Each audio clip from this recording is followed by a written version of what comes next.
Ho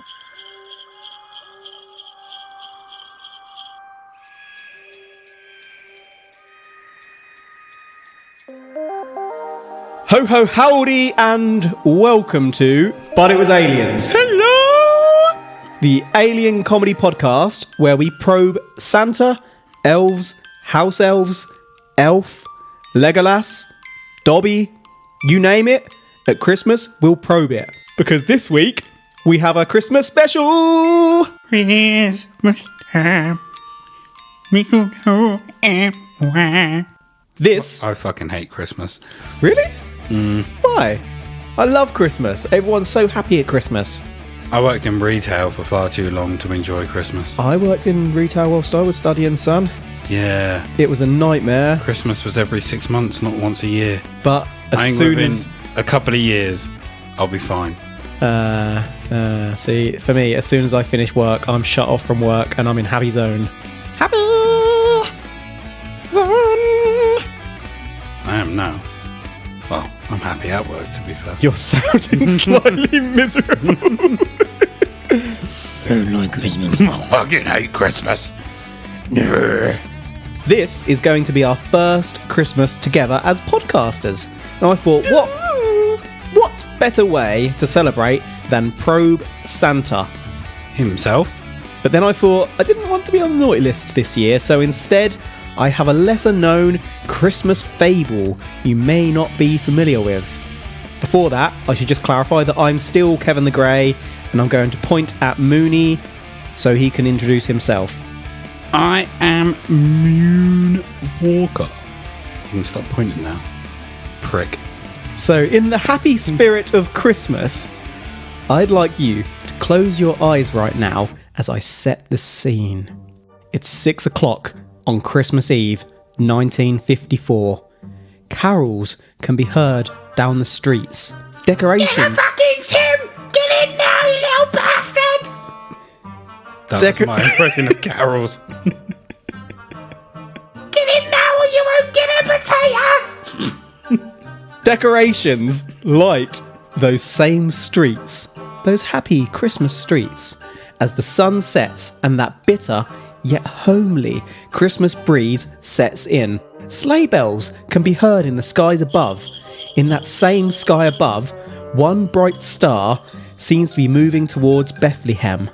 A small group of people, including wise men, are gathered on the street outside Dorothy Martin's house in Oak Park, Illinois, in the US of A, singing those Christmas carols you heard moments earlier. As the group waited for baby Jesus, you may have thought to yourself, but no. This was no ordinary nor holy Christmas vigil. This group, called the Seekers, were waiting to leave the planet. 200 further people had come to watch them wait. Why do the Seekers sound very, very familiar? Harry Potter. Quidditch. You just said 3 words to me that make no sense. Christmas. Are the Seekers those black-robed, like, deathly ghoul-looking things? From what? Harry Potter. Oh, no. No. Oh, they're Dementors. Correct. What are the one... A Seeker in Harry Potter is a Quidditch player. It's the person who chases... No, they're twats. What are the ones from Lord of the Rings called? Legolas? No. Frodo? Bilbo? Samwise the Brave? There's something I've seen where Seekers are like ghoul-looking things that look like or look quite similar to Dementors. No, it's not those Seekers. This is a group. It's a band. A group of people. Called a band. Sorry, I'll let you continue. You'll let me take that and now I talk. How many Seekers are there? Numbers are between 8 and 50, I think. And it also says that 200 people came to watch them wait. Yes. So people were aware that aliens were living amongst them. Sort of. So, Waiting to leave Earth. yes. In spiritual sense? No. Or in a physical sense? We're going to get into that. But we're talking physical, son. Physical. They weren't going to kill them, were they? No. Okay. The day prior, Dorothy had received a message which explained that the group was to wait at that place, coincidentally happening to be Dorothy's house, at that time, for a flying saucer to land. What? The Seekers waited for 20 minutes, but nothing. The Christmas air began snapping at their skin. With that air getting colder, the Seekers went back inside. No ship had come. This wasn't the first time.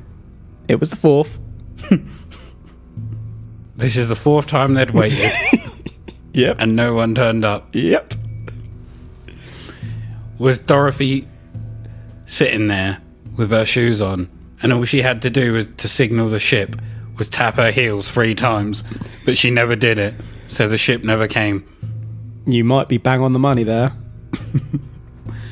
So you're blaming Dorothy. Yep. So why at Dorothy's house? Was it like not a portal, but A landing zone. Yeah. Yeah. Why not at Dorothy's house? Was it just going to land in the front garden and be Back. like, hi, we're here? In the back garden. Be sensible. This group, The Seekers, yes. had they spoke? Well, they clearly didn't. But how did they get this message that they were going to be collected from You're jumping. Dorothy's back garden? Right, shall we rewind to the start of the story? I know the exact sound effect I'm going for here. Hit it! Na na na na na na na na na na na na na na na na. So Christmassy. Oh, I'm a little gangster, Santa. Excuse me, Mr. Reindeer, Santa. So it all started as these things often do with a prophecy. The father will kill the son. Gold would be their crowns and gold their burial shrouds. That kind of thing. This prophecy was that a world-ending flood was coming on December the 21st, 1954. This was an original prophecy that definitely hadn't been inspired by any earlier writings. Meanwhile, Dorothy had received this message from those whom she called the Guardians. She's been playing. When was this? 1954. So she hasn't been playing too much Destiny. Maybe she's time travelling. Ooh. Then I was correct about her not clicking her heels and signalling the ship. She met a wizard that came from the moon. So, Noah's Ark in 1954. Whoa, whoa, whoa. This clearly isn't based on Noah's Ark. Where did you get that from? The Ark of Noah, 1954. Whoa, whoa, whoa, whoa. This is original. This prophecy is original. Dorothy Martin. Prophesizer. Ark the Noah, 1954. Who are these Guardians? And do they sound like Peter Dinklage? Because they have literally just read the story of Noah.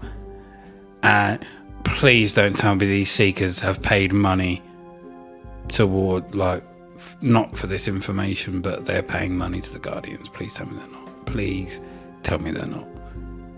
Well, I'm not going to tell you anything right now because we're going to cover all of this. Because these, right now, happen to be the most gullible people I have ever Just you heard of. wait. I can feel a yes coming. So profoundly. But yeah, all you really need to know at this point is that the Guardians are the aliens talking to her. So, can the other people see the Guardians? No. Or can not at this only point. she see the Guardians?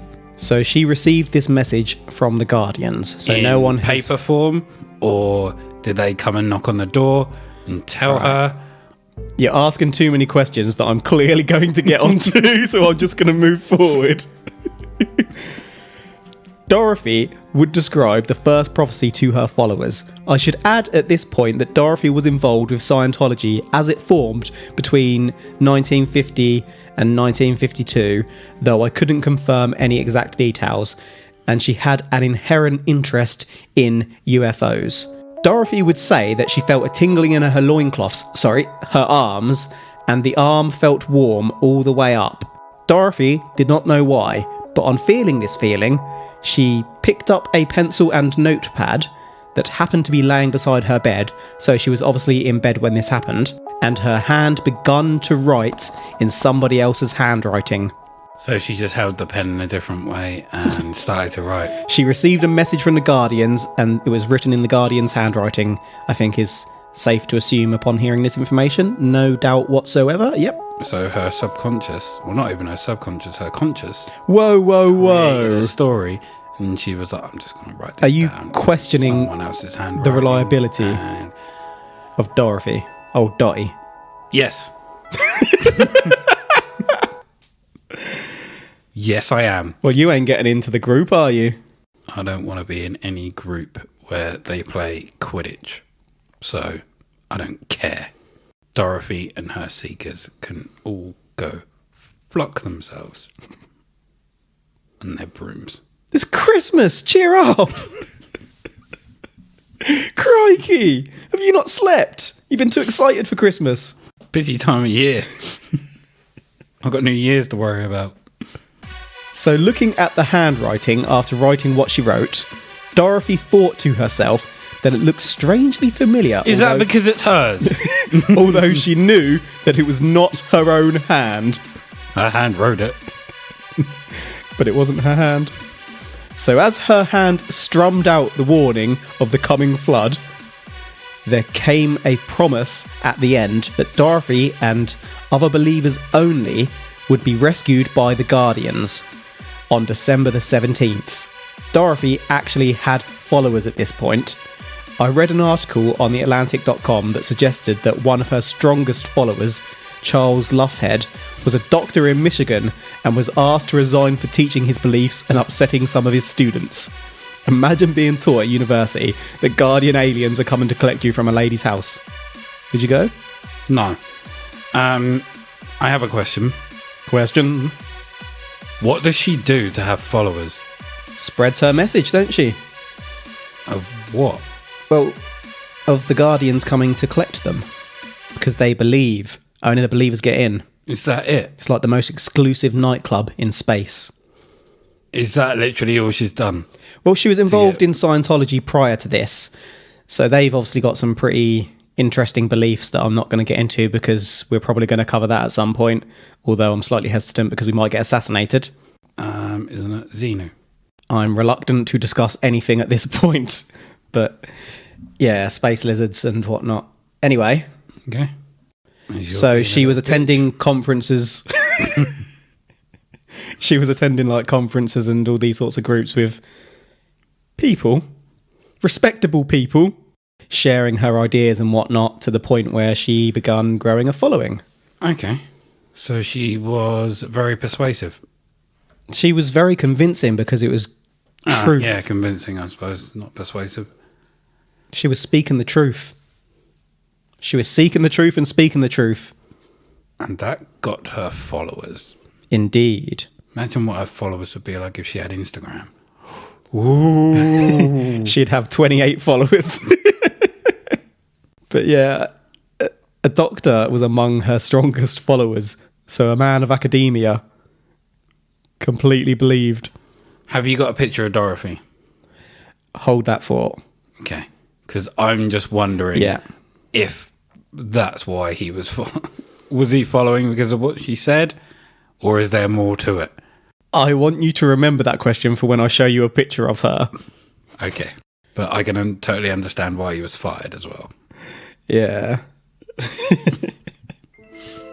Going back to that fateful Christmas Eve night, some of the followers there singing carols... Sorry, I'm just going to... Sorry, just while it's in my head, I'm going to go back. I understand why he was fired. Mm-hmm. But at the same time, if I was a teacher and I was to tell everyone about Lord Voldemort, I would expect to be promoted. Pardon? You heard. I heard. Doesn't mean I understood. If I was a teacher...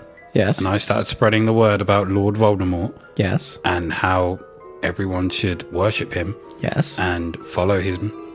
And Harry Potter is a whiny little bitch... Controversial, but continue. True. I will continue.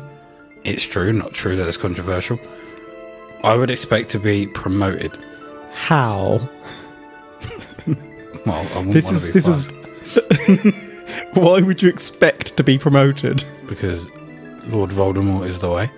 You don't even like the franchise. Or do you now? No, I really don't. But he's a key part of the franchise. Fair, I have no issue with the franchise. I have no issue with the world setting. I take issue with Harry. That whiny little bitch. I hate whiny protagonists. Is he that whiny? Yeah. Only in one of them that I can think of. He cries in every single one of them. Just a whiny little bitch. I would love to see you in Harry Potter as Harry Potter. If that happened to you, you were the chosen one. There's two things that are highly respected in two separate worlds, and I can't stand either one of them. One is Harry Potter, because he's a whiny little bitch, and one is Evangelion in the anime world. It's a bunch of shit, and the main character is a whiny little bitch as well. With respect, and I know that is going to sting to some of you out there. Yeah, with respect to that subculture, I've got no idea what that is, so I'm going to move swiftly on.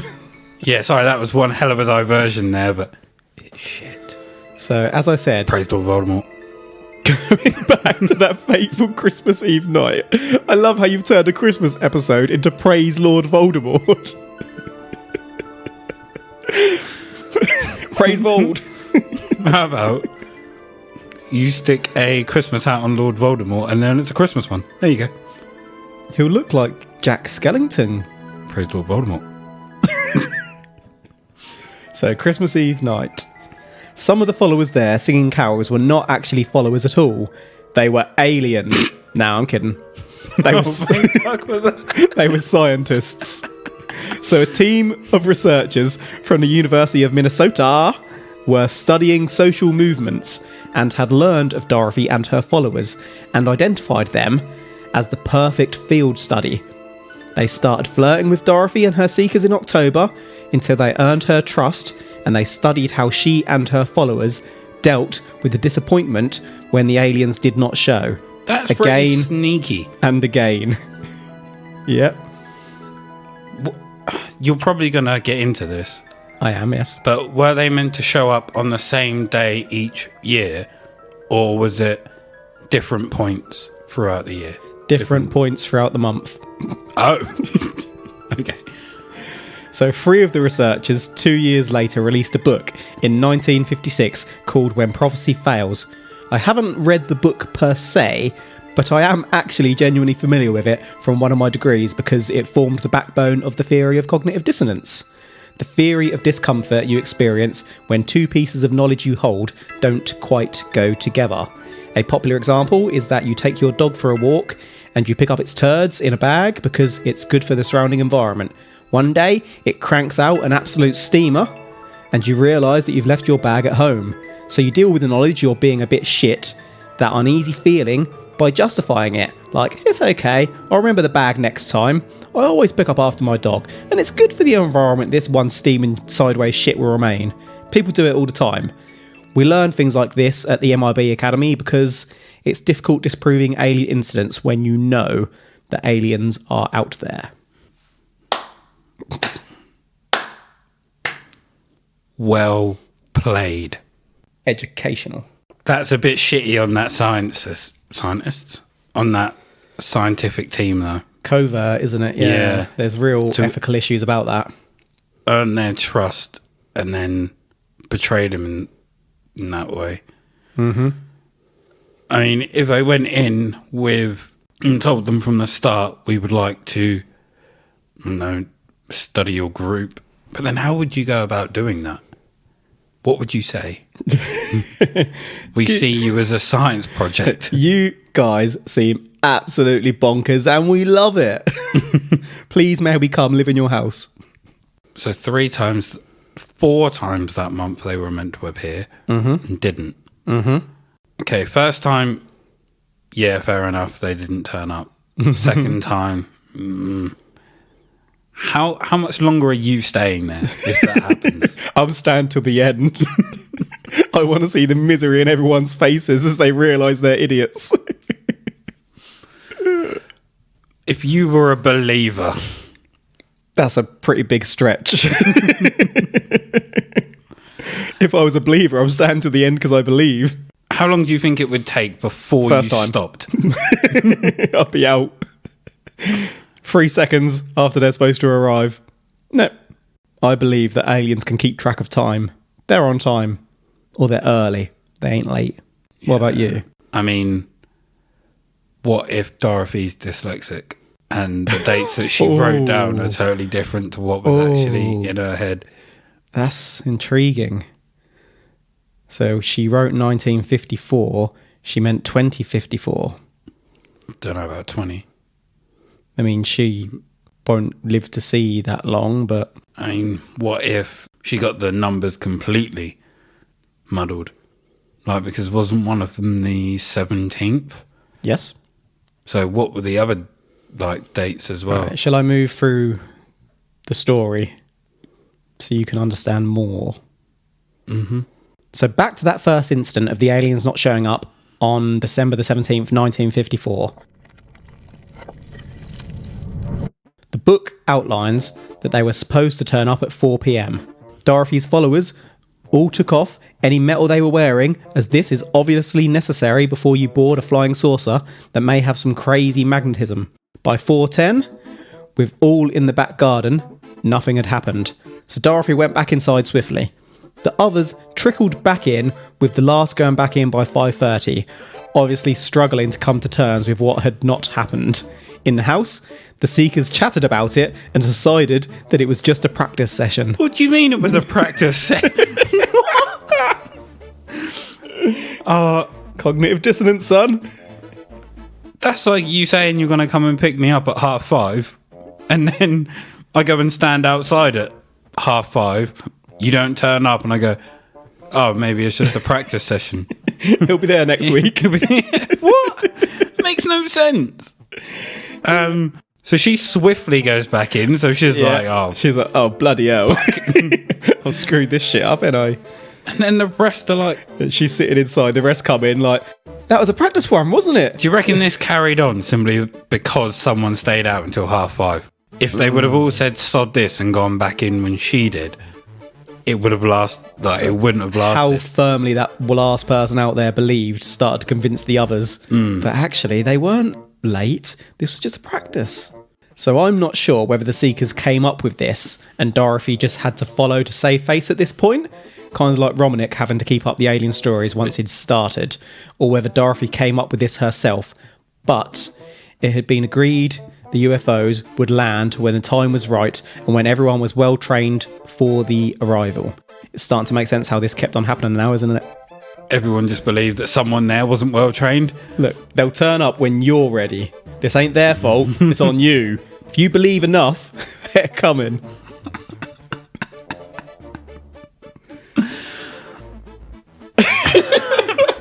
How? And this was 54 as well. It wasn't like 1600s. How is this a thing? Is that rhetorical or? Is eggnog alcoholic? It's Christmas time. It's not something we have here. I don't know if there's alcohol in it. Have they been drinking too much of it if there is alcohol in it? I can't explain their behaviour. To be fair, I'm trying to look for logical reasoning. Even if they had been drinking, this has happened 4 times over a prolonged period. But It's unlikely they would have been continually drunk from like October until December the 21st. think about it this way. If we were there and it happened the first time and we were drunk, we would find it hilarious. So we would go the second time to see what happened. And then we would go the third and the fourth. What if everyone had that same Half the seekers thought? are actually there for a giggle. Yeah. Thinking, what the hell is she going to say? They're next? just wondering how long this can go on for rather than that they actually believe it. That's the only credible thing I can come up, or logical thing I can come up with in my head right now. I like it, but these guys are hardcore believers. Damn it. So faced with the information that aliens hadn't shown when they truly believed they would, the Seekers had a fair bit of cognitive dissonance going on. Rather than forget or change their mind, this group doubled the fuck down and looked for new information to reaffirm their beliefs. This is actually a great example of how when people are faced with evidence that completely murks their beliefs, Merc, I haven't heard that word in years. it somehow causes them to fall into their beliefs even more strongly. I feel like I'm a university lecturer knocking it out of the park at this point.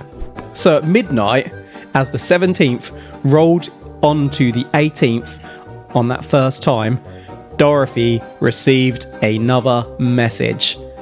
The UFOs were coming right now! Everyone had to get on board or be left on Earth forever. This information reinforced to the followers that they were absolutely correct in their belief.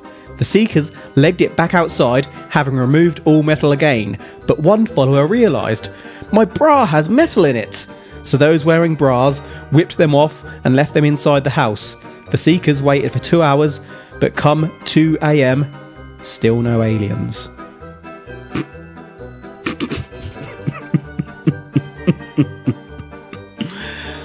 I feel like you found the Christmas spirit now. I'm in.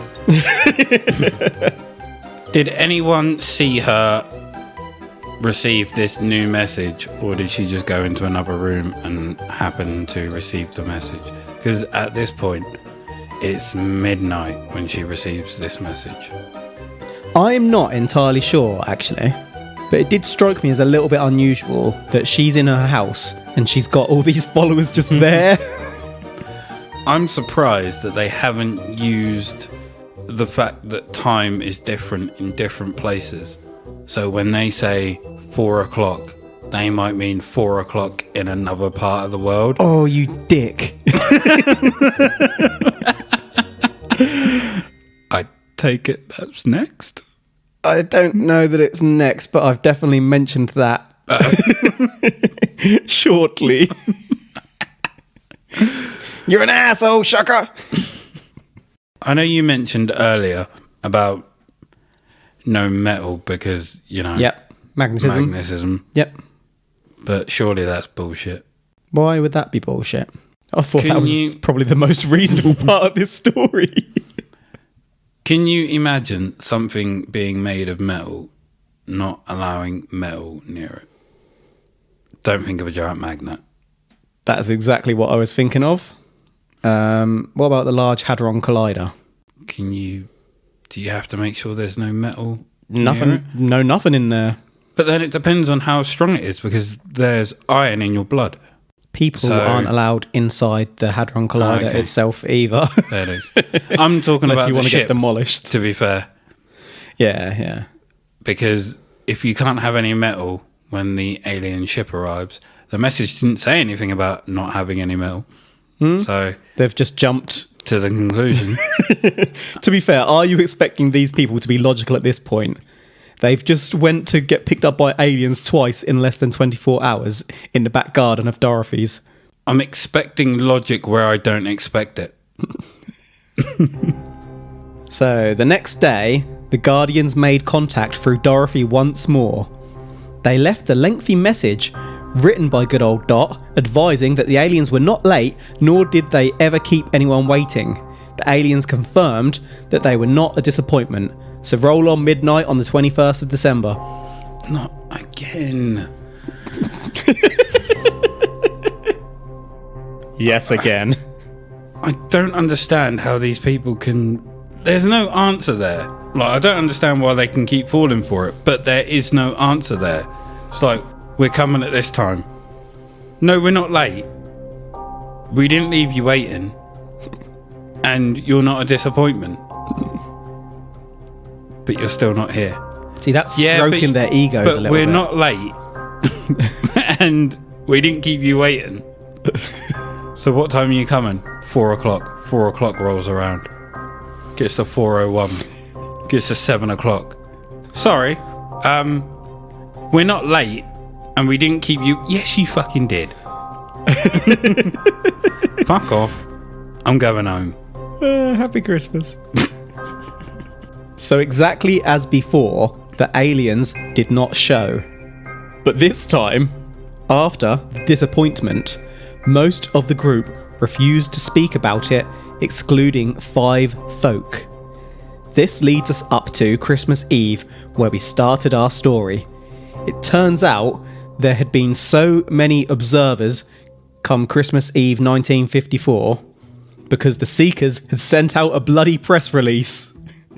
They were so damn convinced that the aliens would be coming at this point, despite the 3 prior setbacks, that they sent out a pissing press release. Dr. Charles was caught by a news reporter after the aliens didn't show on Christmas Eve, and the interview, which there isn't a video of to my knowledge, was transcribed. The reporter asks the doctor if the aliens sent a message saying that they should be waiting at 6 p.m, and the doctor says no. He tries to blag it off after having contacted the papers earlier to let them know about it. The reporter goes on to say, weren't the spacemen supposed to be here to pick you up? The doctor says that there was a spaceman in the crowd with a helmet and a white gown on. Yep. He says that there was a spaceman in the crowd to justify that spacemen did come. Dr. Charles then states again that they never said aliens were going to take them away, and that the group had only been there to sing Christmas carols. He then goes on to blame the size of the crowd for the aliens not showing up.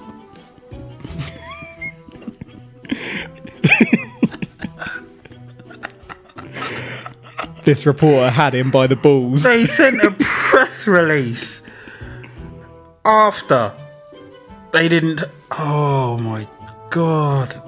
We as a species can be moronic at times. There's that quote from Men in Black. A person is smart, people are dumb. It's spot on. What? Why would you send a press release out? They were just so certain. And why are you so certain after it never happened 3 times before? This is the time. Come on, press. Watch us get taken away. Do you reckon they did it just like, it's gonna happen this time? We're gonna do it. Rah, it's gonna happen. Shit. So where was old Dot when all this was going on? Inside. She ran off? Yeah, she was inside the house, weren't she? Of course she was. But yeah, the doctor was not having any... I was just about to say, when he tried to splag it that there was a spaceman in the crowd. Yeah. But weren't the reporters there?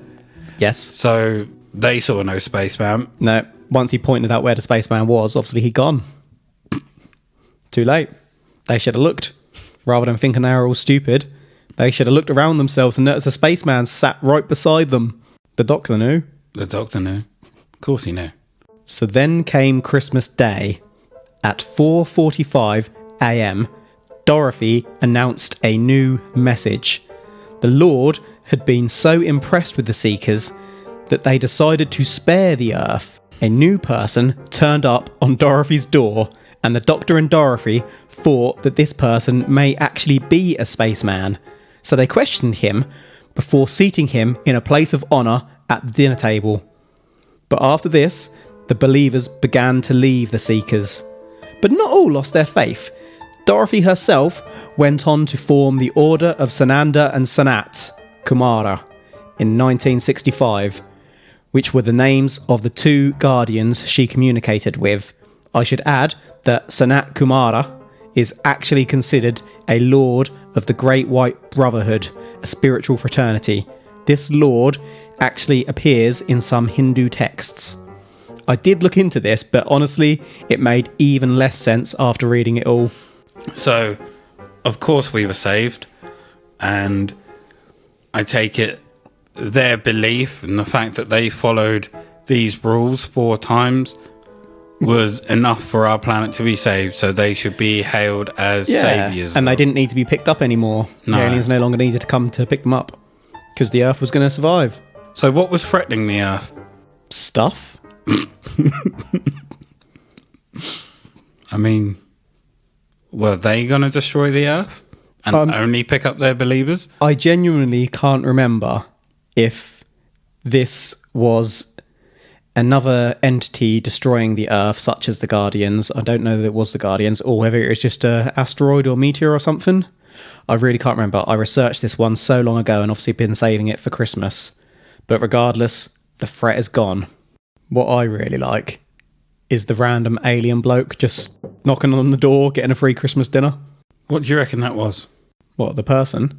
Sorry, yeah, who? Not that. Just a homeless man who wanted a bit of food? I was wondering if it was a reporter coming in to try and get some dirt on them. Had it have been a reporter, they would have wrote the report straight afterwards. So yeah, I think it was just someone who was hungry. Fair play to him. Why not? Got a seat of honour. Got a really good dinner. He noticed everything that was going on and he was like, I can blag this. He was thinking, hello, I'm a spaceman. I've come for dinner. So Dorothy passed away in 1992 at the age of 92. She went by the name Sister Thedra after forming the order. Here's a quick photo of her for you, Granville, as you requested earlier. You wanted to know if she looked attractive? Okay. You're showing me a picture of an old woman. Yeah. You are not showing me the picture of Dorothy at the time that she was... All right, just imagine this popular. picture minus 40 years. That... No. That still doesn't answer the question. I mean, those people could have been... Well, not all of them. But that doctor could have definitely... Was it a doctor? So she'd have been about, in her 50s, about 54, wasn't she? 40s? 50? 50s? No, 50. Could have been attractive. Surely right there. I actually think she looks a little bit intimidating. She's got a very cold stare on her. Yeah, but it's a black and white photo, so it doesn't help. Yeah, I suppose. And there's a lot of white in the photo from something else. Depending on where you look at it, it's a shadow of a cat. From what I've been able to establish, whilst there are other rapturist UFO religions out there, nobody has risen to take Dorothy's place. But her legend lives on. Just as we summarise here, I should probably add that many of the Seekers had actually quit their jobs to follow Dorothy and gave away possessions too, believing that they had no need for them. This wasn't even the 60s, so I don't know that we can consider drugs like LSD as a contributing factor. It can only be described by aliens. Oh, also, Dorothy's husband was a non-believer and slept upstairs throughout the whole thing. He knew what was really going on, didn't he? He was like, for fuck's sake, Dorothy. He knew. Were there drugs that were huge in the 50s? Although I don't think there's going to be a drug that's going to cause behaviour like that. There was no report that I saw about drugs, to be fair. They didn't see anything. I mean, whether people in the group took drugs or not, the group wasn't renowned as a drug-taking group. And the only other thing I can think of that's similar, to be fair, is Heaven's Gate. But I don't want to discuss that too heavily because we might probe that at some point. But that's a lot nastier than this. So from the 17th to the 24th, she had all these random people in her house. Yeah. Literally waiting for aliens to turn up to take them away. And the husband just kept out of the way. What a lad. Do you reckon they, or she, was she on drugs? Not necessarily the followers, but her herself. Again, there were no reports of drugs. I'm not saying that she wasn't, I'm just saying that it's not known that she was. Was there a big surge in cults at that kind of time? I can't understand why this happened. I've got nothing. Santa's elves? Were they drugging everyone? Oh, people are stupid. Yeah, what a Christmas. So this has been the tale of Dorothy Martin and the Seekers. Dorothy, a lady whom foresaw that a UFO would land outside her house and take her followers from the Earth on Christmas Eve 1954. But it didn't. That was actually the fourth time the aliens hadn't shown after Dorothy had handwritten a prophecy in different handwriting to her own, stating that aliens would come to take she and her followers to save them from a great flood. The first time the aliens didn't show in Dorothy's back garden on December 17th, 1954, the Seekers decided that it had been a practice run for the real visitation that would follow. Then aliens didn't show again on the 18th or on the 21st. Despite this, the Seekers were so confident that they sent out a press release before the Christmas Eve event, leading towards a big crowd coming to watch. The Seekers then blamed the crowd for aliens not showing, although they also said that an alien was in that crowd. The next day, a new man showed up and got a free Christmas dinner, with the Seekers believing that he was an alien. The Seekers disbanded shortly thereafter. Dorothy went on to form a new alien religious order before passing away in 1992. University researchers studied the Seekers and came up with the theory of cognitive dissonance. Any final thoughts before we conclude this true tale? I have a final thought myself. We were talking about how the world was going to end in the prophecy. We forgot that it was going to be a flood. Oh yeah, because it was Yeah, Noah. It wasn't Noah, yeah. Or the Ark of Noah. Yeah, it wasn't that either. The new Ark of Noah. It wasn't anything to do with Noah, an ark, or a flood. It was just going to be a flood. But it wasn't a flood. But it was a flood. So she wasn't told to build an ark. This spaceship that was coming to get her was Going to save them all. the ark. So yeah, any thoughts or theories about the case before we get to that conclusion? After it disbanded, how many do you reckon followed her to the new order? 1. And I'm being generous. Does it say what happened to anyone that disbanded? Not really, As no. in, like, what they thought afterwards, or... No, not that I saw. I actually have nothing else. Like, it blows my mind that these people were stupid enough to believe it. Yeah? But at the same time, I wasn't alive in the 50s. I don't know what it was like, what cults and things like this. I mean, and with with Roswell not being too far from there, in terms of, it was 6, maybe 7 years after Roswell, people and aliens, like, wasn't so much of a mad thing to think of, was it? It was almost a craze that everyone was thinking of aliens, yeah. So I suppose I could see why some would believe her, the amount that did. I feel like you're being really generous there. I really am. It's Christmas. You've given them a present. So, Granville Moonwalker, This is bullshit. the moment It's has not come. aliens. Hold on. I ask you, in this Yuletide festive fun zone, are you saying that it was aliens? Hold on. Think about it. Let me think. No! Think about it first. No! I'm not saying... This is not aliens. Yeah, I'm not saying it was aliens either. How could I? This tale has been one of my favourites we've covered, though.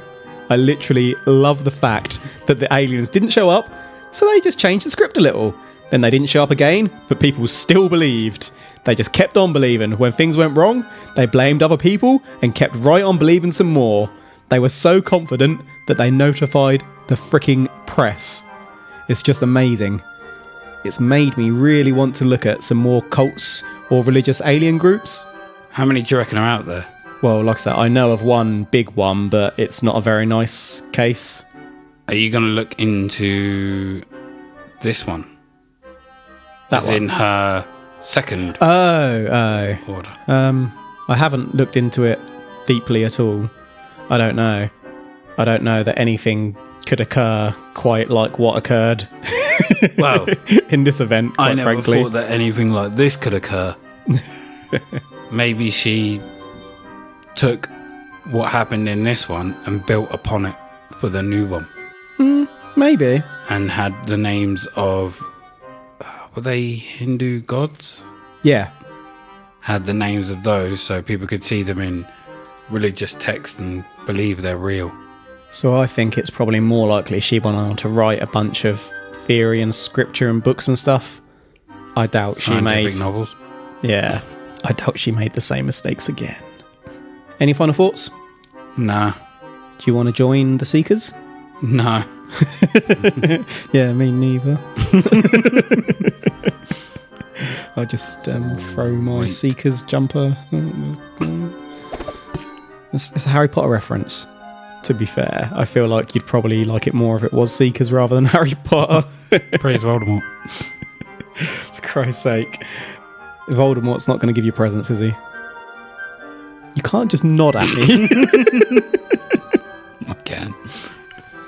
Right, thank you boys and girls and everyone not included within those labels for listening to But It Was Aliens and Merry Christmas, you filthy animals. I hope you're all on the nice list this year. What do you think you're on, Granville? Ooh, that's a good question. I reckon you're naughty after today. 51.49. Not liking Christmas. That's got to be at least 80% naughty. Frickin' Scrooge. But then, not liking Harry Potter should put me 90% on the nice list. I feel like the audience is going to be on my side rather than your side with the Harry Potter debate. Nah. I think we should put that to a vote. What, is Harry Potter good? No. Is Harry Potter a whiny... Yeah. See, no, that's a different question.